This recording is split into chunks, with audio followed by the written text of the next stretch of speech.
Marcos capítulo 2, Evangelho de Marcos, capítulo 2, versículos de 1 a 12. Muito obrigado. Eu tenho aqui já, mas não me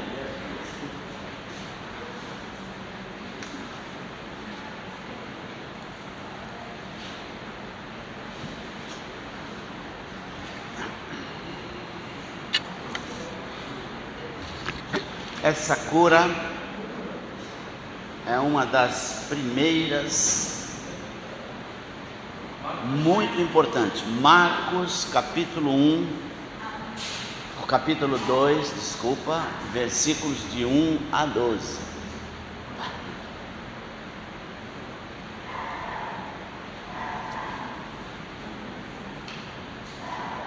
Dias depois, entrou Jesus de novo em Cafarnaum. E logo correu que ele estava em casa.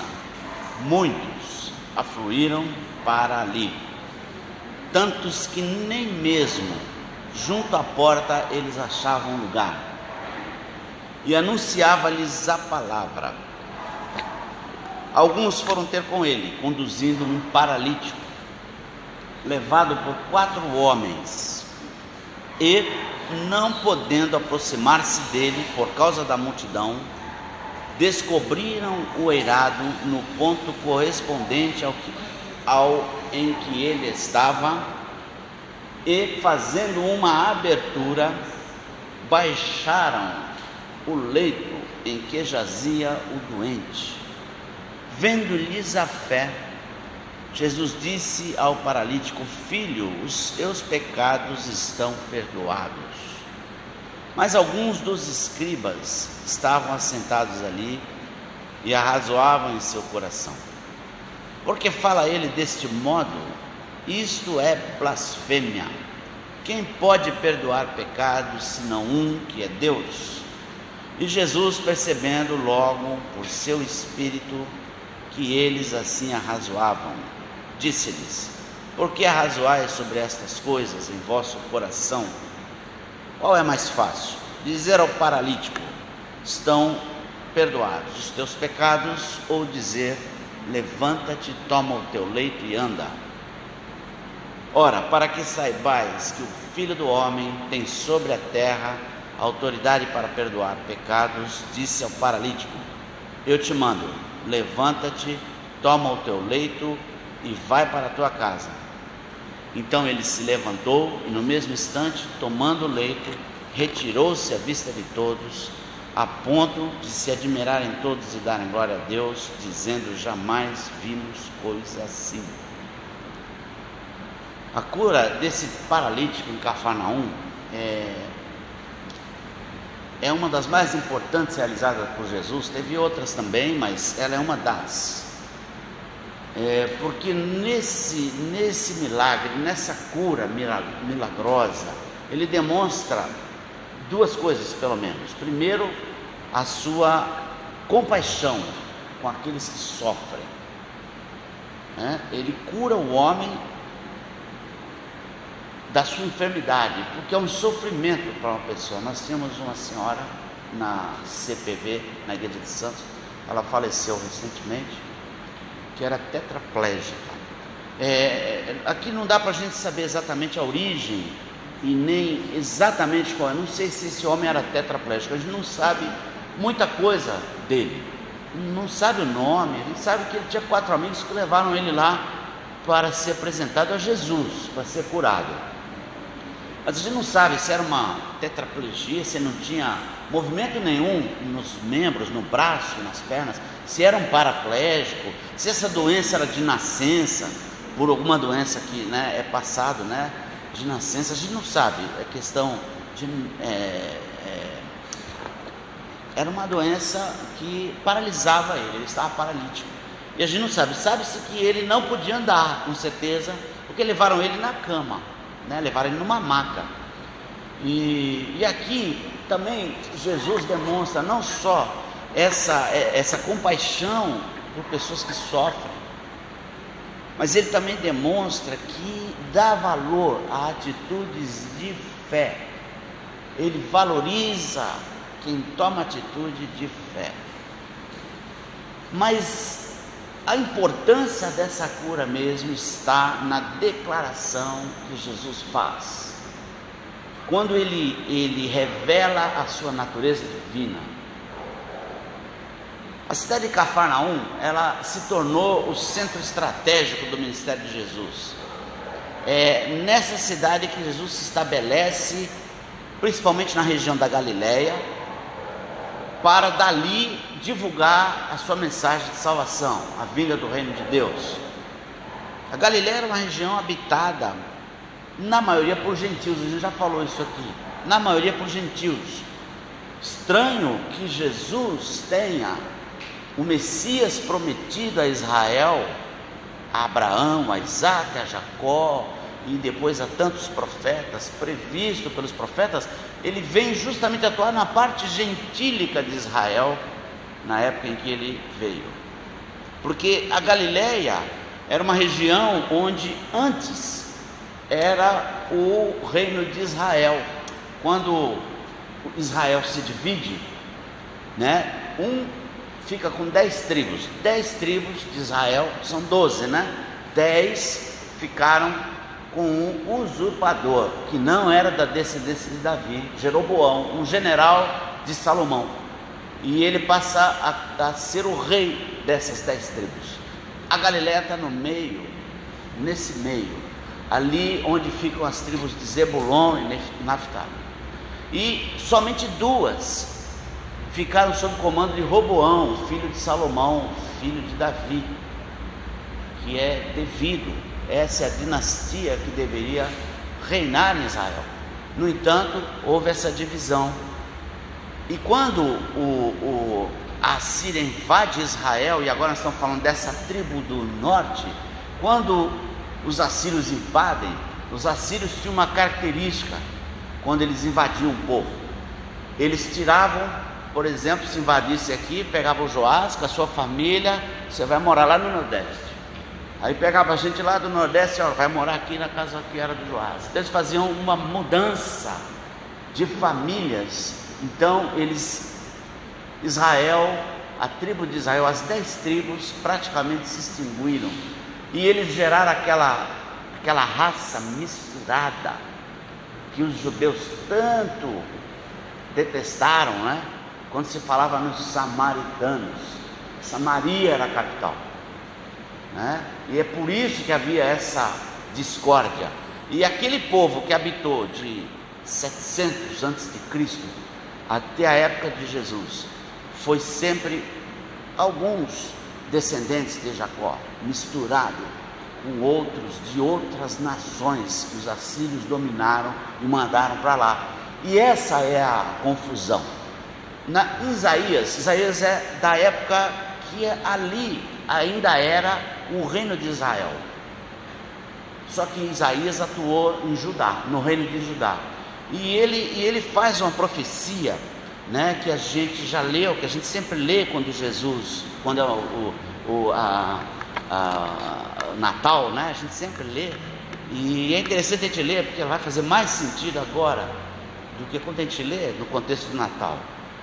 Mas a terra que estava aflita não continuará na obscuridade. Deus, nos primeiros tempos, tornou desprezível a terra de Zebulon e a terra de Naftali, mas nos últimos tornará glorioso o caminho do mar, além do Jordão, Galileia dos gentios. Galileia foi ser chamada Galileia dos gentios na época de Jesus, portanto 750 anos antes. Isaías escreve essa profecia. A terra de Zebulon e Naftali é justamente a região da Galileia. E por que ele está falando aqui que a terra estava aflita, e se tornou desprezível? Porque o povo de Israel se desviou completamente das promessas de Deus, das promessas que foram feitas a Abraão, Isaac, Jacó. Se desviou completamente, um povo completamente idólatra, um povo extremamente pagão, que se envolveu com os cananeus ao redor, de uma forma a adorar e até a sacrificar filhos para Moloque. Então a coisa foi terrível no contexto do reino de Israel. Os judeus não estão de todo errado, mas eles não estão de todo errado quando eles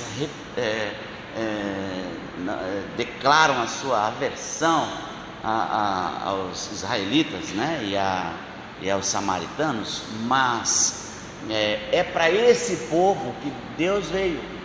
E Jesus vai estabelecer, ele também se manifesta na Judéia, mas na Galileia ele faz um centro estratégico de pregação. E o que ele estava fazendo ali era pregar, né? Cafarnaum é a cidade de Pedro. Cafarnaum é uma cidade situada nessa região, uma das maiores da região, tá certo? É uma cidade bem populosa para a época, 15 mil pessoas. Hoje não tem cidade de 15 mil, tem?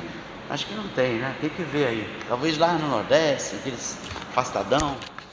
Mas Cafarnaum tinha 15 mil pessoas. Outras cidades da região da Galileia, os irmãos pensarem: Nazaré, onde Jesus passou a sua infância; Magdala, de Maria Magdalena; Caná, onde Jesus realizou o primeiro milagre, Caná da Galileia; Naim, onde Jesus ressuscitou o filho único de uma viúva, né? Tiberíades, outra cidade à beira do mar. Cafarnaum, enfim, era essa cidade que foi escolhida para ser o quartel-general do ministério de Jesus ali na região da Galileia.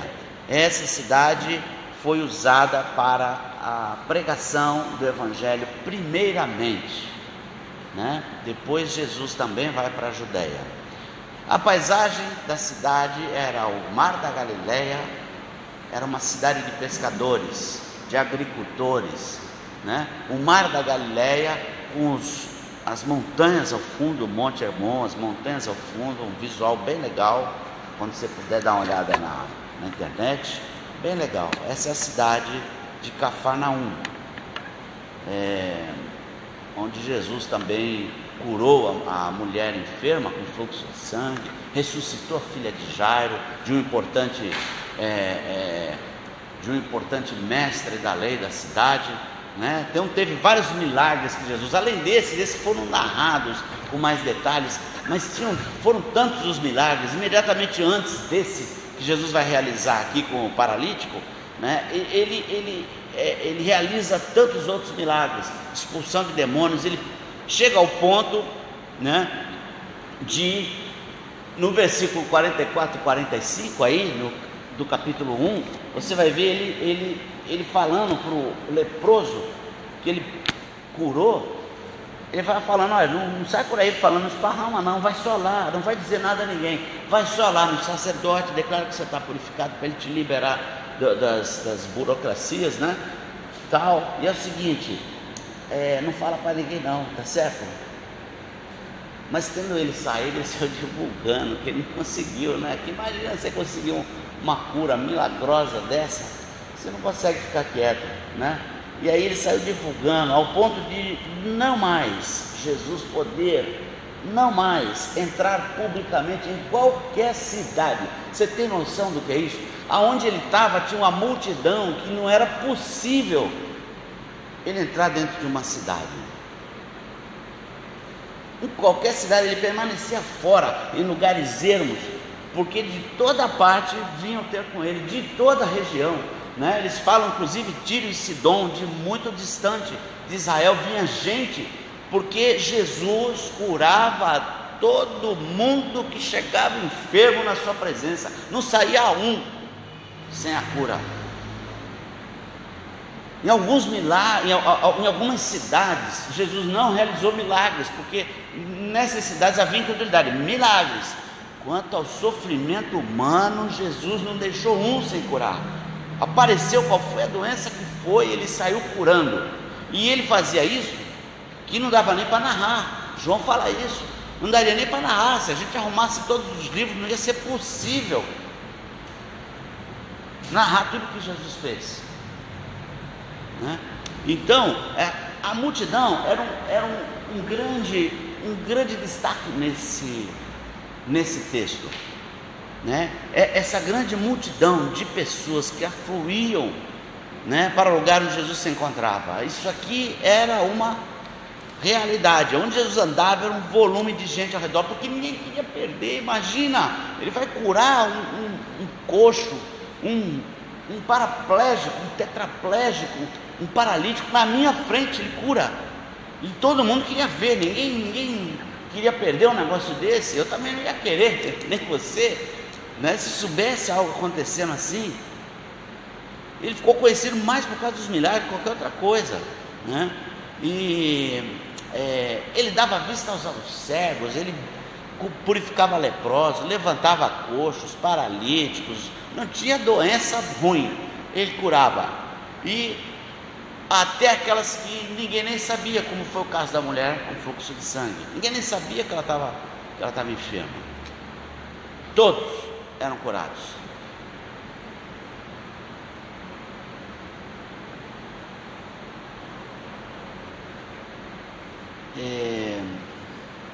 Está ligado ao sofrimento humano. Por isso que Jesus não negava fogo. Não interessa se creu, se não creu, se creu é curado, se não creu eu curo também, e ponto final, porque ele é averso ao nosso sofrimento. A gente precisa entender isso, ao contrário da visão de Deus que a gente tem, de um Deus que está pronto a, quando eu erro, me dá uma chicotada nas costas. Nós temos um Deus extremamente amoroso e que se compadece de mim e de você, nas nossas necessidades. É isso que a gente tem que mudar na nossa cabeça, uma visão distorcida do Deus de Israel, Pai do Senhor Jesus Cristo, e enviou Jesus para essa finalidade, cuidar em especial do sofrimento humano. Mas naquela multidão se tinha de tudo que é gente. Você tinha pessoas que queriam só ver os milagres, né? Você tinha os escribas e fariseus que queriam testar Jesus. Eles não acreditavam, eles já partiam do princípio que ele não era ninguém, não era profeta, não era nada, era um malandrão que estava lá enganando o povo. Ele já partiu desse princípio. Então tinham essas pessoas, e tinha também os seguidores. Então tinha pessoas que queriam vê-lo realizando os prodígios, os sinais. Esses ficavam na periferia, esses não se aproximavam muito, porque não queriam envolvimento. Eu não quero chegar no envolvimento, mas eu quero ver se isso está acontecendo. E tinha os seguidores, esses estavam envolvidos com Jesus, esses eram discípulos, né? Cerca de uns 500 andava com ele. E tinha os escribas e fariseus, que eram os líderes religiosos e que queriam descredenciá-lo. Então esse grupo só tinha ali uma função investigativa, vou ver o que ele está fazendo para descredenciar ele, né? Diante do povo. Então eles não criam em Jesus como Messias prometido, né? E estavam lá presentes. Se você abrir aí Lucas 5,17, você vai ver que achavam-se ali, presta atenção, por isso que eu citei as cidades. Lucas 5,17. Por isso que eu citei as cidades, né? Algumas cidades, né? E achavam-se ali assentados fariseus e mestres da lei, vindos de todas, está escrito todas aí no teu? Todas as aldeias da Galileia. Eu citei algumas. Vinha escribas e fariseus, mestres da lei e fariseus de todas as aldeias da Galileia, da Judéia e de Jerusalém. Eu imagino, e esses caras chegavam, eles eram imponentes, eles eram autoridades diante do povo. Provavelmente eram os que estavam dentro da casa. A casa estava cheia. Imagina que de todas as aldeias, se tirar um de cada, já é um monte de cara lá dentro. Não acredito que seja uma casa que tinha uma sala desse tamanho, era uma sala um pouco menor talvez. E aí você vai calculando que só tinha escriba e fariseu ali dentro. Você vai calculando que tinham muito poucos ali que não eram autoridades religiosas. Jesus não tinha feito nenhuma cura nesse momento aí, até esse momento, tá certo? Mas o poder, o texto de Lucas fala isso no mesmo versículo, e o poder do Senhor estava com ele para curar. Acontece que os 4 amigos chegaram e não encontraram, ninguém nem saiu do lugar. Eu não perco o meu lugar, porque eu cheguei primeiro, eu cheguei cedo aqui. Jesus estava aqui, eu cheguei primeiro, eu quero ver ele fazendo os milagres, eu quero ver o que ele vai fazer, né? Naquela época que o futebol brasileiro era bem assim, criativo, quando a gente estava assistindo um jogo de futebol no estádio, os irmãos que assistiram viram isso, presenciaram isso, e o jogador era muito bom. Eu lembro do Pelé, mas tinham outros, né? Rivelino, tantos outros jogadores bons, né?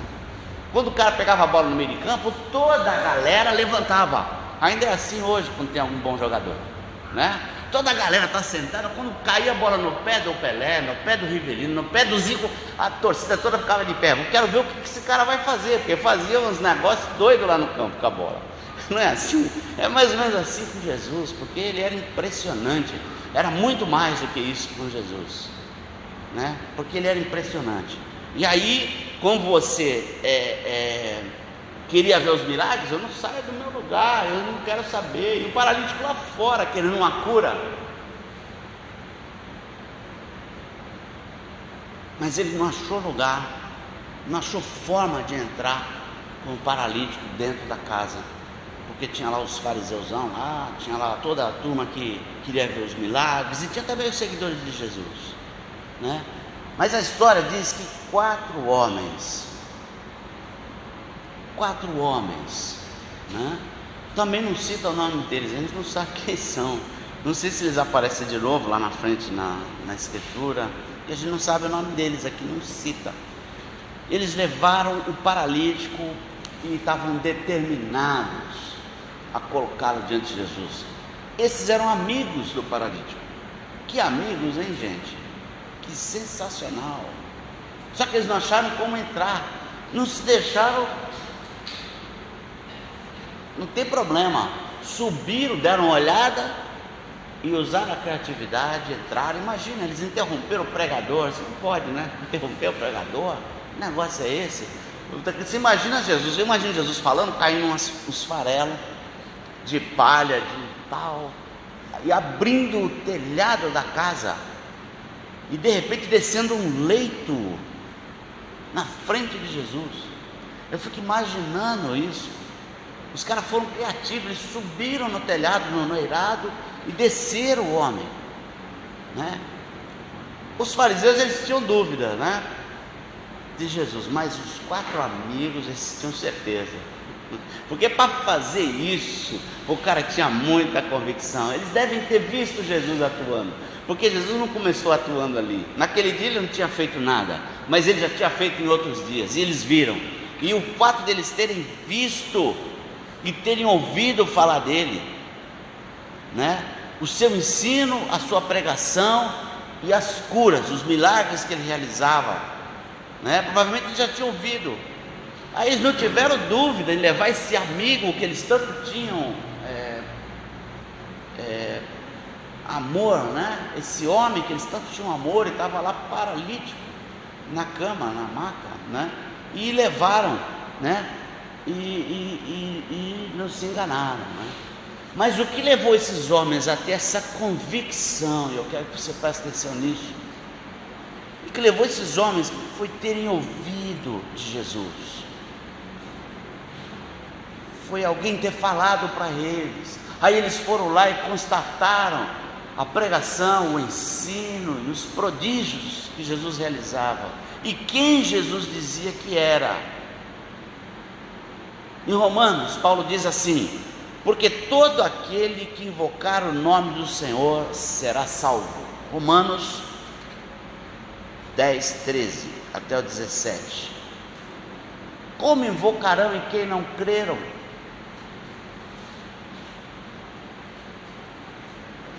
E como crerão de quem nada ouviram? A pessoa precisa ouvir. E como ouvirão se não há quem pregue?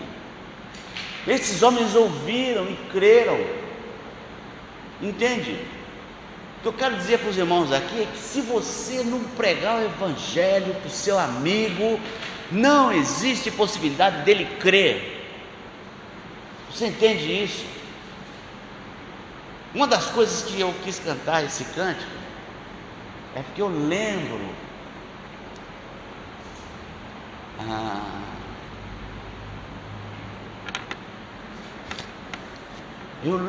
o ardor no meu coração de pregar o evangelho naquele primeiro momento da conversão. Eu falava para todos e eu imaginava, embora não foi, eu não lembro de ter lido esse texto naquela época, eu era um adolescente, eu não lembro, gente, mas eu pensava, eu tinha uma diretriz. Um desses meus amigos vai chegar lá no dia e Jesus vai falar: vem para cá, para a direita, e você vai para a esquerda. E ele vai me ver sendo separado para a direita e fala: pô, você não me falou nada. Sabe, eu quero que você pense nos seus amigos agora, que não estão ouvindo da sua boca o testemunho de que Jesus é Senhor, de que é Deus encarnado vindo para salvar a ele e a você. Eu quero que você pare para pensar nisso. Como crerão em alguém de quem nada ouvirem? Como ouvirão se não há quem pregue? Eu não posso pregar para o seu amigo. Esse negócio de que eu levar lá para ouvir o pastor falar, você que tem que falar, meu irmão. E eu também vou falar aqui, também faz parte da minha obrigação. Mas aquele que convive com você, é você que tem que falar. E precisa trazer ele a presença de Jesus. Não é só falar, não é só pregar, a pregação é ampla, envolve as nossas atitudes, tem que ser coerente com aquilo que a gente prega. Como ouvirão se não há quem pregue? Como pregarão se não forem enviados? Nós já fomos enviados. Jesus falou: ide por todo mundo, já falou para mim e para você há muitos anos. Quão formosos são os pés daqueles que anunciam coisas boas. E assim a fé vem pela pregação, e a pregação pela palavra de Cristo. A pregação promove a fé no ouvido do incrédulo. Entende isso? Eu tive gente que resistiu bastante, né? E eu não desisti. Porque quando ele resistia, ele falava: vem cá, não, tu vai começar a falar de novo de Jesus aí para mim? Né? Se você não quiser, é só tu me falar agora, eu nunca mais falo absolutamente nada sobre Jesus para você, mas você precisa me dizer isso. É isso que tu quer? O camarada recuou: não, estamos ficando, recuou na hora. Esse amigo meu se converteu, trabalhava comigo. Ele se converteu, virou um crente firme, tal. Sua família toda se converteu, sua mãe, suas irmãs, os seus filhos, a sua esposa, todo mundo se converteu na casa dele. E sabe de uma coisa? Infelizmente, meus irmãos, a gente não sabe o dia de amanhã. Um dos filhos dele faleceu, mas faleceu com Jesus, um acidente de moto. Sabe, e a gente teve a oportunidade de chorar com ele lá no enterro do menino. Era novinho ainda, não tinha 20 anos. E ele, uma das coisas que ele me falou: olha, uma coisa que eu tenho tranquilidade, embora é muito difícil tudo isso, né? Perder um filho meu, eu não imagino o que seja, deve ser um negócio absurdo, de dor, né? De dolorido, de sofrimento. E ele falou: uma das coisas que eu tenho muita alegria é saber que eles estão com Jesus, porque eles aceitaram Jesus, ele aceitou Jesus, ele está com Jesus hoje. E isso foi alguma coisa. Lança o teu pão sobre as águas, depois de muitos dias você vai achar.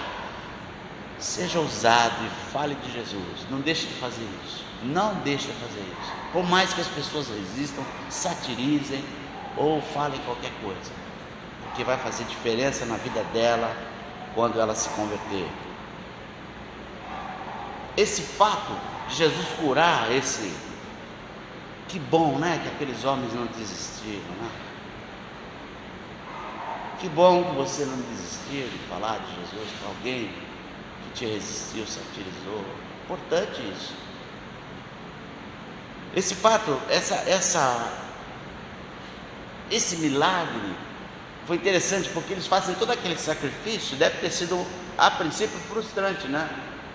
Para alguns que estavam querendo ver alguma coisa. Põe um paralítico ali na frente de Jesus e ele fez: os teus pecados estão perdoados.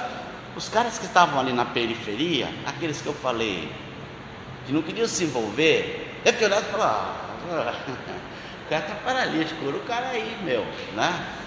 Cura o cara aí, né?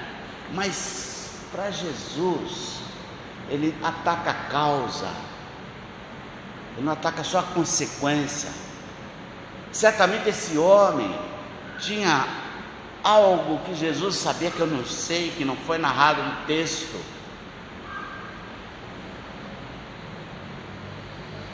Tinha algo que ele precisava de perdão, e o perdão de Deus, que vai além das pessoas ofendidas ao nosso redor. Nosso pecado sempre é ofensa a Deus. Pode ser que eu ofenda mais uma pessoa, mas ele sempre será uma ofensa a Deus. E Jesus sabia.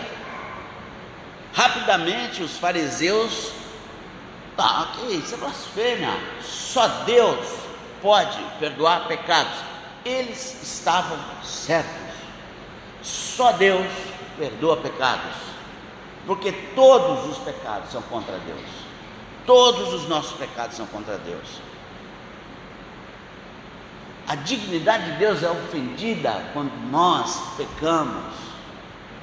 Por isso a gente precisa de pronto se rogar perdão a Deus, confessar o nosso pecado. 1 João 9. Por isso que a gente precisa de pronto. A dignidade de Deus é ofendida, ela é ofendida pela nossa existência pecaminosa, pela nossa natureza pecaminosa, porque Ele é tão puro de olhos que não pode ver o mal, e é só Deus que pode perdoar, ninguém mais, não tem mais ninguém. Por isso o próprio Deus desceu à terra, por isso Ele mesmo pessoalmente veio aqui, o Deus triuno, o segundo da Trindade, vem pessoalmente aqui perdoar pecados. Ele tinha autoridade, que é contra ele que aquele homem pecou, e aí então ele promove a cura. Quando ele fala isso, os fariseus ficaram indignados. Isso é blasfêmia, porque o que Jesus estava falando não é teus pecados foram perdoados, ele estava dizendo: eu sou Deus, eu sou Deus. Dentre as muitas vezes que ele falou isso, essa foi uma delas, talvez uma das primeiras vezes que ele fala isso. Mas o que fica fácil para vocês? Eu dizer: o pecado estão perdoados? O que vocês estão arrazoando? O que vocês estão se perguntando? Qual é a pergunta de vocês? Qual a dúvida de vocês? Se o que eu estou falando é verídico, é verdadeiro, se eu posso perdoar pecado, para vocês saberem que eu tenho autoridade para... O que seria mais fácil? Curar, mandar ele levantar e andar, ou dizer perdoa os pecados? Seria mais fácil perdoar os pecados, né? Porque qualquer um pode falar isso. Ninguém viu o efeito do negócio. Mas para que vocês saibam que o Filho do Homem pode perdoar pecados, eu te mando, toma o teu leito e anda, vai para a tua casa. Isso foi tão impressionante que eu vou mostrar aqui uma coisa para vocês no texto.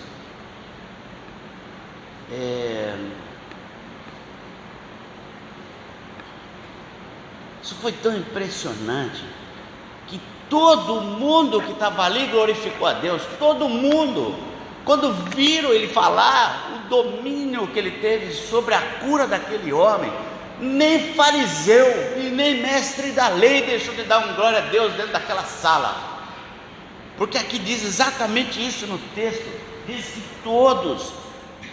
Então ele se levantou e no mesmo instante tomou o leito, retirou-se à vista de todos, ao ponto de se admirarem todos e darem glória a Deus. Ele arrancou até daqueles caras que tinham uma extrema rejeição com ele, glória a Deus pela cura do cara. Jamais, e é verdade, nunca se viu um profeta que seja em Israel ou em qualquer outro lugar da face da terra que fez o que Jesus fez. Ele é Deus, Ele é Deus. Toma o teu leito e vai para a tua casa e anda. Ele é Deus. essa questão de perdoar o pecado, uma outra coisa que a gente vê nisso, nessa afirmação, é que Jesus tem poder para perdoar os nossos pecados. Aliás, só Jesus tem poder para perdoar os nossos pecados. Só Jesus. Isso se torna um paradigma, porque Jesus agora ele abre um novo e um caminho vivo, porque como sendo um homem ofendido pelo pecado da humanidade, ele perdoa a humanidade, perdoa os seus muitos pecados, os seus e os meus, muito mais do que eu posso imaginar sequer.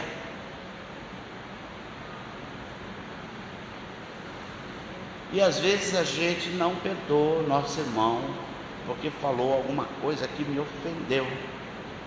Lá em Efésios 4,32, ele abre um caminho novo para nós.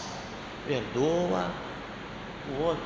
Eu perdoei você de muito mais, infinitos pecados eu perdoei. Lá em Efésios 4,32 ele fala assim, Paulo fala assim: antes sede uns para com os outros benignos, compassivos, perdoando-vos uns aos outros, como também Deus em Cristo vos perdoou. Ele abre um caminho para eu poder perdoar o meu irmão que me ofendeu, e o irmão me perdoar quando eu ofender. Percebe? Se alguém tinha dúvidas sobre a identidade daquele em cuja presença estavam, Jesus age para acabar com qualquer dúvida de uma vez por todas, para cada um que estava presente ali.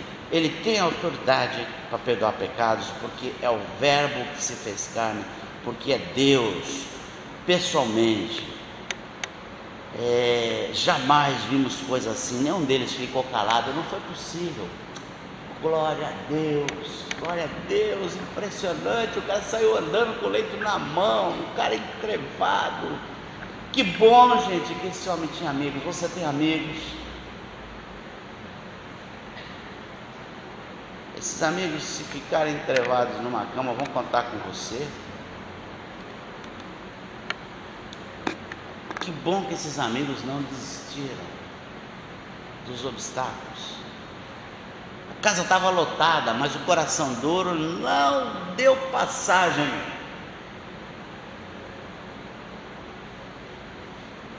Que bom que esses amigos, contra tudo e contra todos, levaram o seu companheiro até Jesus. Como é bom quando a gente não consegue andar, mas alguém carrega a gente. Já aconteceu isso com você? Não fisicamente, mas às vezes você está para baixo e alguém te levanta, te ajuda. Amigo.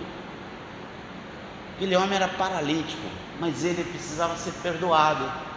Por quê? Porque tem pecado que paralisa a gente.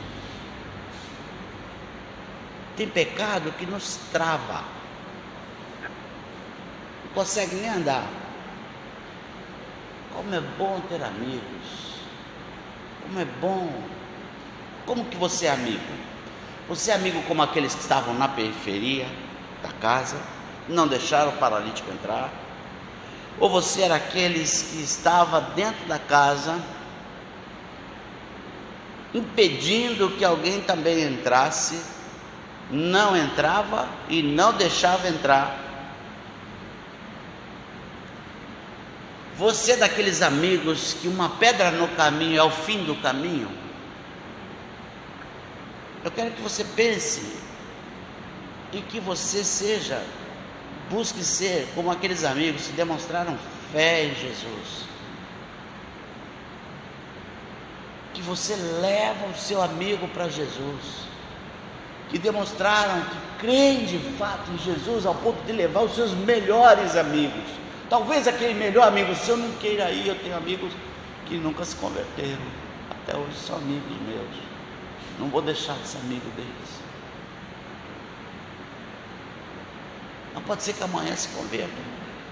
Então você precisa pensar dessa forma, como os 4 amigos que Jesus aprovou e curou ele. E vendo a fé deles, o texto diz, vendo a fé deles, ele não se pronunciou só em relação ao paralítico. Claro que o paralítico também, mas ele está falando dos 5, dos 4 que levaram e do paralítico que estava na frente dele, porque se sujeitou a descer de um telhado numa maca amarrado. Tu já pensou, vocês dão uma viradinha, o cara cai para baixo de cara. Tu já pensou nesse negócio?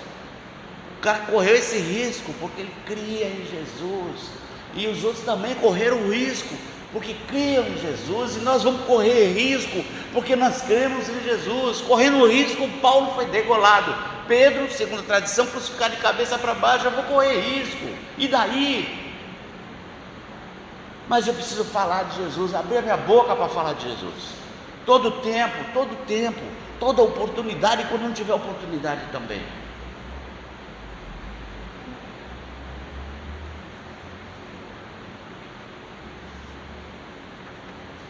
Como é bom ter amigos. Quero passar para os irmãos o exemplo desses 4 homens que salvaram o seu amigo, que levaram seu amigo a ser perdoado, ser salvo e ser curado. Que Deus nos ajude, que Deus nos guarde, que Deus nos abençoe nessa direção. Esse exemplo não está aí, Lucas não narrou, Marcos e Pedro também não narraram isso, porque foi mais um milagre. Não foi um milagre especial, diferente, que gerou uma declaração de Jesus: eu sou Deus, não há dúvida disso, e ninguém fez, e nem fará, e nem fez no passado, e nem faz o que ele faz. Amém? Perdoa pecados e cura qualquer doença humana. Amém. Deus, nós queremos colocar diante de Ti, cada um aqui, que a nossa vida, Deus, seja para a Tua glória, que a nossa vida, Deus, promova